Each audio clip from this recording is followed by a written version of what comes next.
Suspense.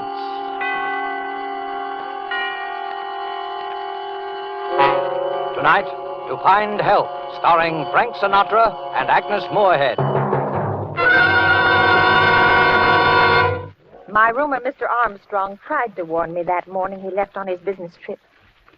I remember we were just finishing breakfast and he was rather in a hurry. I don't care what you say, Mrs. Gillis. I just plain don't like it. You're alone here in the house all day. There are no close neighbors. And after all, you know nothing about the man. Good gracious, Mr. Armstrong, you'd think I was a pretty young thing of 20 to hear you tell it. And another thing. Seems very strange to me that a young man should be job hunting from door to door in this day and age. Why, there are plenty of jobs to be had. That's just why it's so difficult to find help these days. Oh, you're a worrywart, Mr. Armstrong. And now that I've found someone to do my heavy work, I'm not going to let your silly notions change my mind. All the same, though, I'm not leaving the house this morning till I get a look at the guy. I remember I kept worrying about poor Mr. Armstrong missing his train because it was getting to be 9 o'clock. He dried the breakfast dishes for me, and as he talked, he kept looking out of the window towards the long driveway. Hey, Here he comes. Well, I guess I needn't have worried. Mr. Armstrong was smiling, for he'd seen my young man who was coming up the driveway. And I smiled, too. Even I had forgotten what a meek, harmless-looking lad he was. Why, he could hardly be called a man at all, I thought. So that's the critter who's been causing me all this mental anguish. Oh, there. You see, you and your silly ideas. Why, the little guy's not strong enough to keep a regular job, I suppose. Why, I believe Sarah's getting some of your foolish notions, Mr. Armstrong. There now, Sarah. I'm sorry that we made you nervous about him. Why, if you could see the guy. He'll hear you. Oh, good morning. Good morning. I've been expecting you. This is my roomer, Mr. Armstrong. I don't believe you told me your name. I'm Howard Wilton, ma'am. Hello, Howard. I'm glad you come. I know you'll be a great help to Mrs. Gillis. And you'll be company, too. Well, I'm off. Take care of yourself. I don't think you'll have much trouble.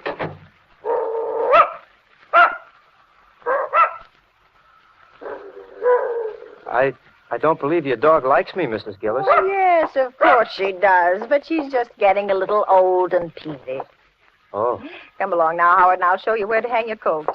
yes. Oh, yes. I always hang my coat up. He followed me into the closet storeroom at the back of the house. Then I handed him a clothes hanger and a rough, heavy apron, which I kept for cleaning help. Is this apron clean, Mrs. Gillis?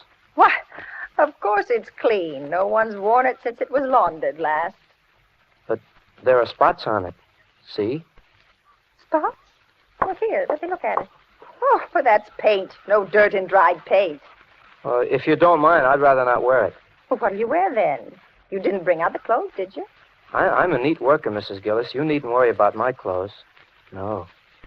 I turned, and the light hitting his face from the small window made him look so different. I was startled for a moment, and then I thought, why, you're a silly old woman, Mrs. Gillis. And then I smiled. Are you laughing at me, Mrs. Gillis? Oh, why, no. I was laughing at myself. Come along. Let's get started now.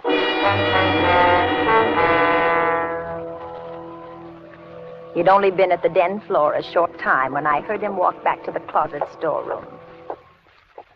Can I help you, son? I'm going after my coat, Mrs. Gillis. I don't like it being out there in the storeroom. It's a breeding place for moths, you know. Oh, now, son, it takes longer than that for moths to do any damage. Perhaps you won't think it's quite so amusing when I tell you that it's my best and only coat. Oh, I didn't mean to hurt your feelings, Howard. Where would you like to put it? In the kitchen, perhaps? No, the cooking fumes wouldn't be good for it. I'll take it right in the den with me. That is, if you don't mind. Oh, go right ahead, Howard. If you don't mind. Suddenly, I was thankful that there was a phone. He was such a peculiar boy. I wasn't really alarmed. Not then, I wasn't. Still, it was good to know the phone was there. And that old Sarah was still in the breakfast room asleep.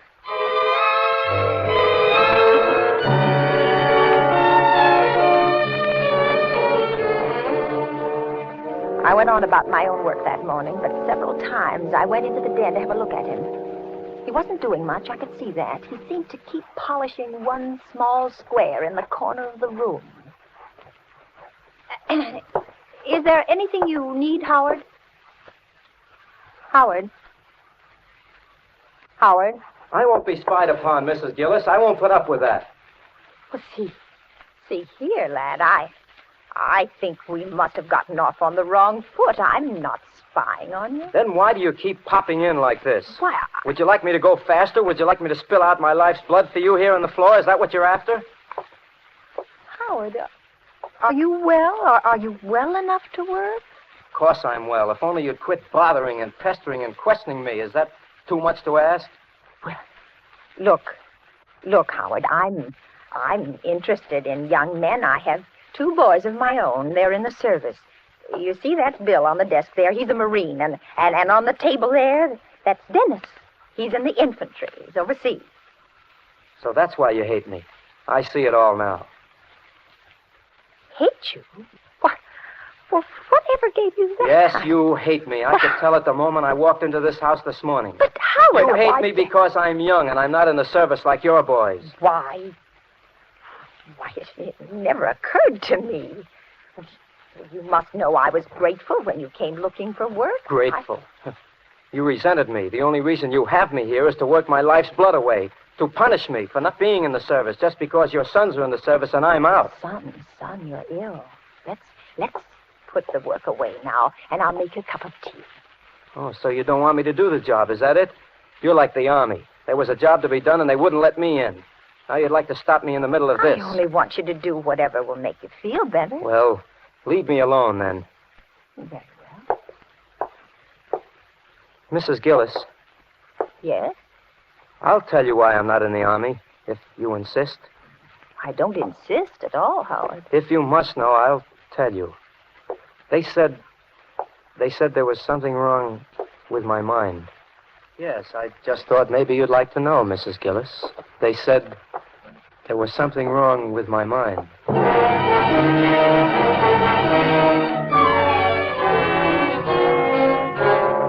The first thing that I thought of when I reached the hallway was the phone, but it was in the den with Howard. I ran quickly to the back door, but it was locked and the key wasn't in its usual place. The front door, it was locked too. And I heard a crash. It came from the den. I rushed in to find Howard peacefully polishing away at the same spot. He hadn't moved an inch. He didn't look up at me. Then I saw the phone, which had fallen to the floor beside him. But it hadn't just fallen. The wires had been torn out of the wall. The phone, Mrs. Gillis, it fell. But the wires... I suppose you think I ruined your phone. The wires? That happened when it fell to the floor. It couldn't have. That happened when it fell to the floor. But it couldn't have. I don't suppose you'll be able to use it anymore, Mrs. Gillis. Not for a while, anyway. No, I don't suppose I will. Sarah! Here, Sarah! Here, Sarah! Mrs. Gillis, Yes? you looking for your dog? Yes, I haven't seen her all morning. She was in the breakfast room. Well, she's not there any longer. Yes, I know. Where is she, Howard? Where is she? Yes, where is she? She's gone. Gone? If you've harmed her... She didn't like me, you know. See here, I've put up with enough, you know. You tell me where my dog is. Or what, Mrs. Gillis? You'll do what, Mrs. Gillis? Sarah, What will you do? Sarah! She's gone, Mrs. Gillis. I told you that. You've harmed my dog. Have I? You killed her. Oh, poor old Sarah who never heard a thing. She would have hurt me. You're bad, Howard. You're wicked. You're wicked. You're a coward. I'm not You're a coward, coward. Mrs. Gillis. Yes, you are. Cowards are afraid to kill. Only a coward would kill a poor old dog. Well, if I were a coward, I'd be afraid of you, and I'm not afraid of you. Now, you let me out of here. Let me out. I have strong hands, Mrs. Gillis. My fingers are like steel. I've never harmed you. No, and Sarah didn't either, but she would have if I hadn't harmed her Let first. me out of here. You're getting Let very me out. noisy, Mrs. Gillis. Perhaps if I locked you in this closet, you'd calm down a bit. Howard! Howard!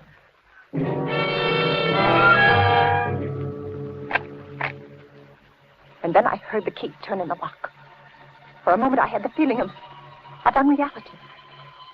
Was this really happening? But I found out soon enough it wasn't a dream. For the dim light from the little square window picked out a limp, lifeless object in the corner among the dusty mops. I knew without looking further what it was. Poor Sarah. Sarah, who never harmed a soul.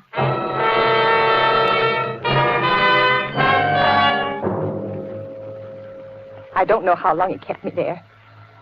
I could hear him moving about the house, but he finally came back. He spoke to me through the door. Have you calmed down, Mrs. Gillis? Yes, Howard. Yes. Let me out. Why? Well, because it's warm in here. Because I want to get out. You were looking for your dog, weren't you? Well, never mind about that, Howard. Just let me out.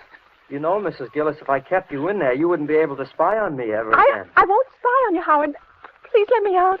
Do you know what I've been doing, Mrs. Gillis? No. I've been doing your den floors, just like you asked me to. And that's fine, Howard. It was fine being able to work peacefully, knowing that you were someplace where you couldn't bother me. I won't bother you, Howard. It was very peaceful. Nobody to bother me. Let me out, Howard. Will you promise to do as I tell you? Yes, I promise. Anything? Anything. Very well, then.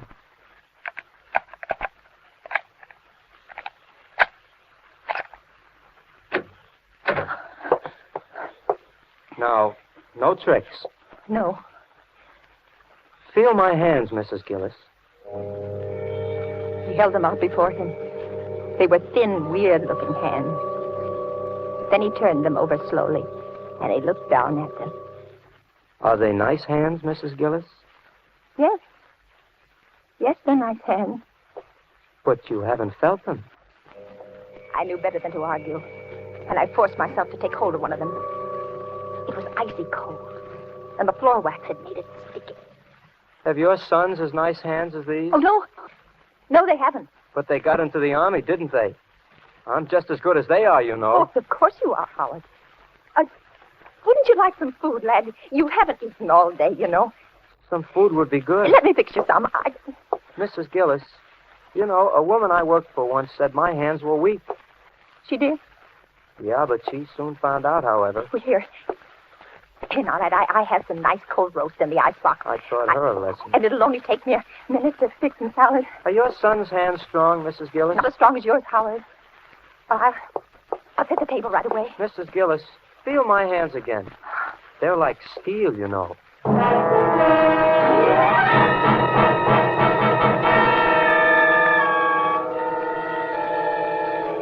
I finally managed to get some lunch on the table, and Howard sat beside me. He didn't say much, and he ate very little. I tried to appear casual, to engage him in a conversation, just anything. Do you work often, Howard? Not often. Well, do you have trouble finding jobs? Well, people are anxious to find help these days, weren't you? Yes, to find help. Mrs. Gillis, they're looking for me. Who, Howard? Well, I don't know exactly. The people I worked for last, I guess. Well, was that here, in this town? Oh, no. It was in another town. Everyone was looking for me, so I went away. It was horrible to be spied upon, Mrs. Gillis. Do you know what it is to be spied upon? No. No, I don't. Would you like to know? No, I wouldn't, Howard. I think I'll spy on you for the rest of the day so that you'll know how it feels. No, Howard, whatever it is you want, just take it and go away. There's nothing I want, Mrs. Gillis. I only want to stay here with you. I can't stand it, Howard. I can't. I am an old woman. Now, please go away and leave me alone. I'm not going away, Mrs. Gillis. There's still a job to be done. I'll go away after I've done everything that's to be done. Howard, I have some money here in my pocket. I got it upstairs for you. It's a great deal, and I'll give it to you. I don't want your money, Mrs. Well, Gillis. then go away. Oh, that would be foolish. Then you'd tell her. Oh, no, I wouldn't. I wouldn't really, Howard. Go away, and I'll never tell her so that you've been here. I won't tell her so. I don't believe you, Mrs. Gillis, and I don't trust you. There's only one way of being certain that you won't tell, and that... My heart jumped. For when I looked out the window, I saw that it was the milkman. Howard moved quickly to the window with me. Tell him to go away. I can't. I've ordered some extra things. And go into the storeroom until he goes. I can't, Howard. He knows I'm here, and he'll expect me to pay him. You promised to do as I told you. Now, will you tell him to go away? Howard, Howard, if I tell him to go, he'll think something's wrong, and then you'll get caught for sure. All right, Mrs. Gillis. Take whatever you've ordered, but if you pull any tricks, you'll be sorry. He opened the cabinet drawer, and I saw him take a knife out. Without another word, he stepped back between the stove and the wall, but he was still within easy reach of me. Oh, my hands were shaking. The milkman knocked as usual at the window over the sink. Just a moment. Well, good afternoon, Miss Gillis. Good afternoon. Lovely day, isn't it? Yes, it is. Miss Gillis, I think I have good news for you. Oh, you have? Yeah. Beginning the 1st, I think we're getting some badly needed help. In the future, your deliveries will be made in the early morning. Well, that's nice. I don't believe you ever did like these late deliveries, did you? Well, I had never really minded. Well, if all our customers were like you, Miss Gillis, it wouldn't be such a bad world. Here you are. 1 quart of milk, pint of half and half. Bye, Miss Gillis. But the extra things, you forgot them. The extra thing? Yes, the extra things. Now, don't tell me you've forgotten the eggs and the butter. I'll get them right away. Mrs. Gillis, I'm going to give you one more chance. When he comes back, you're going to get rid of him. Do you hear? And if you give me away, I'm going to kill you. I'll kill you before he can get inside this house, and I don't care what happens to him. I won't give you away, Howard. I won't give you away. I'll only pay him. I have to do that. Shut up and remember. Well, here you are, Miss Gillis. Thank you. Anything else? No, that's all. Miss Gillis, I'm sorry, I can't stop to talk to them. Howard stood for a moment behind the stove. His eyes were blazing. Then he spoke without moving. You're very clever, aren't you, Mrs. Gillis? What do you mean?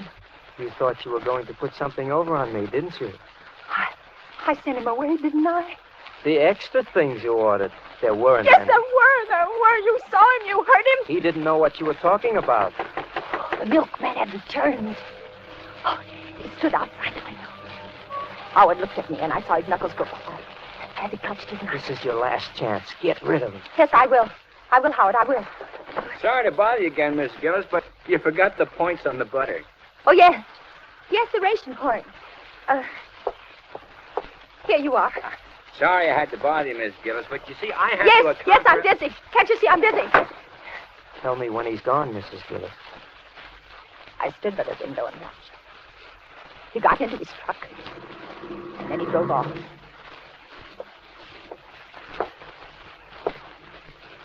So that was your scheme, was it? So you wanted to give me away. He's gone now, Howard. You thought he'd save you, didn't you? No, I sent him away like you asked me. Do you know what would have happened to I me? sent him away. Do you? They would have taken me away. Howard, leave me alone. I'm going to punish you. No, Howard, I've been punished. No, you haven't.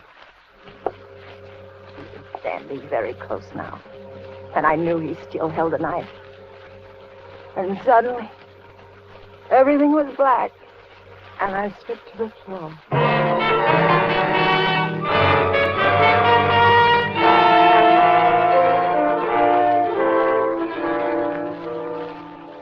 When I came to, I was in the den, on the den floor.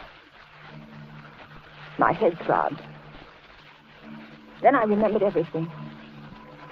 I laid there for a moment and listened. Then I heard a sound. A soft, swishing sound. Suddenly, the hall clock began to strike. Why, it was 5. I'd been unconscious for longer than I'd thought. I sat up. The room had already turned dark in the late afternoon light. But I could see him now. He stood in the middle of the room. He was pushing my heavy floor polisher back and forth. Back.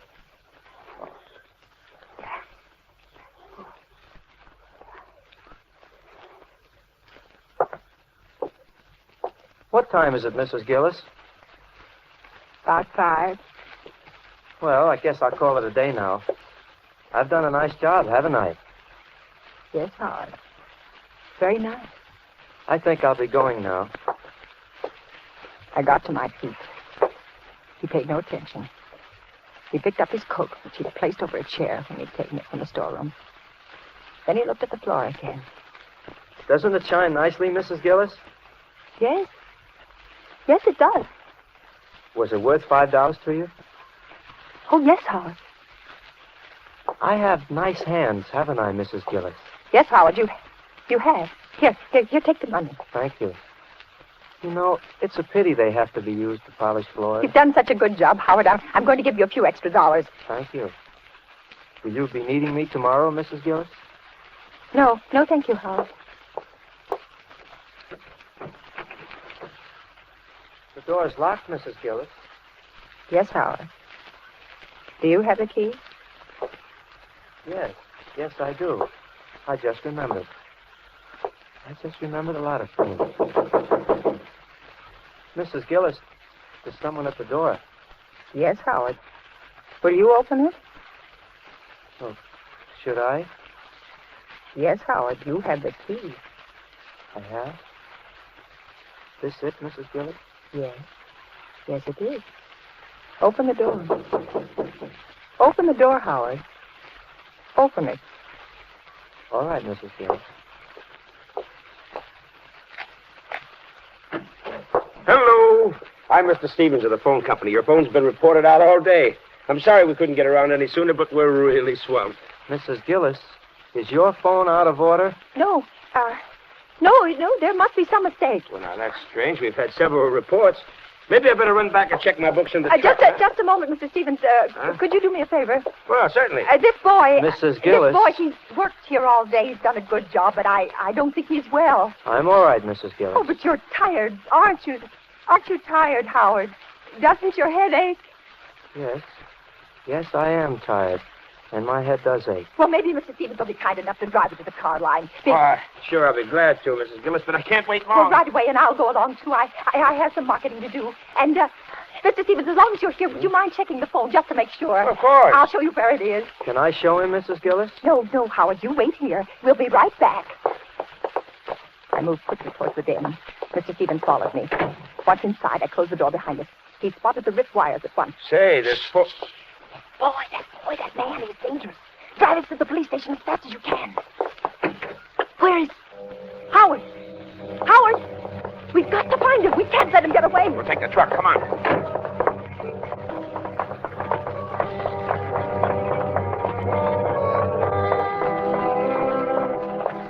But when we reached the car, I suddenly saw him. He was sitting in the front seat with his coat folded neatly over his lap. Were you looking for me, Mrs. Gillis? Yes, Howard. Yes, I was. Are you ready to go? Yes, I'm ready.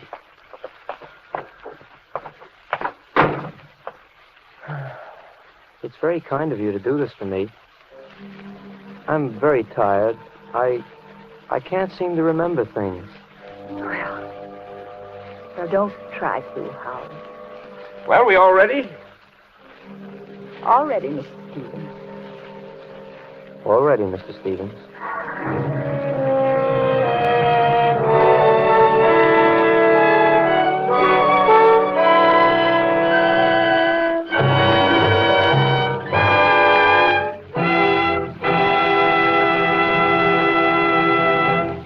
And so closes To Find Help, starring Frank Sinatra and Agnes Moorehead. Tonight's study in Suspense. Suspense is produced, edited, and directed by William Spear.